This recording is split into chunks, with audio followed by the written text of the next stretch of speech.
میں اللہ سے دعا کرتا ہوں اور پھر کہہ رہا ہوں، جذبات میں لانے کے لیے نہیں کہہ رہا ہوں، میں اللہ سے یہی دعا کرتا ہوں کہ پروردگار خاتمہ ایمان پہ ہو، اور جب تیری زمین میں جانا ہو تو مجھے اورنگ آباد کے کسی ایک حصے میں مجھے لا کر یہاں پر دفنا دیا جائے،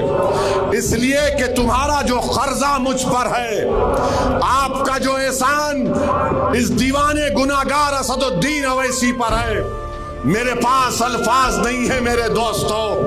میرے بزرگوں، میری عزت دار ماں اور بہنوں، تم نے جو محبتوں سے اسد الدین اویسی کو نوازا، میری سیاسی زندگی میں اگر کبھی مجھے کمزوری یا پھر فکر محسوس ہوتی ہے تو مجھے اس بات کا خیال میرے دل میں آتا ہے کہ اورنگ آباد کی عوام کیا سمجھے گی کہ اگر میں اپنے دل میں کوئی کمزوری اور فکر کو پیدا ہونے دوں گا، تمہارے لیے، تمہارے اس احسان کا بدلہ چکانے کے لیے میں کوششیں کرتا ہوں۔ میں کہہ رہا ہوں کہ شاید میری یہ زندگی ناکافی ہو جائے، مگر میرے عزیز دوستوں اور بزرگوں، اورنگ آباد یقیناً آپ کا ہے، مگر اس گناہگار، اس دیوانے کا بھی، اور میں انشاءاللہ تعالی کبھی شہر کو،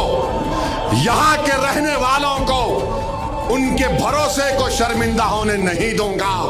اور میں تمہارے درمیان میں کھڑے ہو کر کہہ رہا ہوں، اگر اللہ مجھے اکیلا بھی کر دے گا تو یہ دیوانہ اکیلا ہی ٹھہر کر تمہارے لیے لڑتا رہے گا، کیونکہ مجھے بھروسہ اللہ کی ذات پر ہے، وہی ہم کو کامیاب اور کامران کرتے آیا ہے۔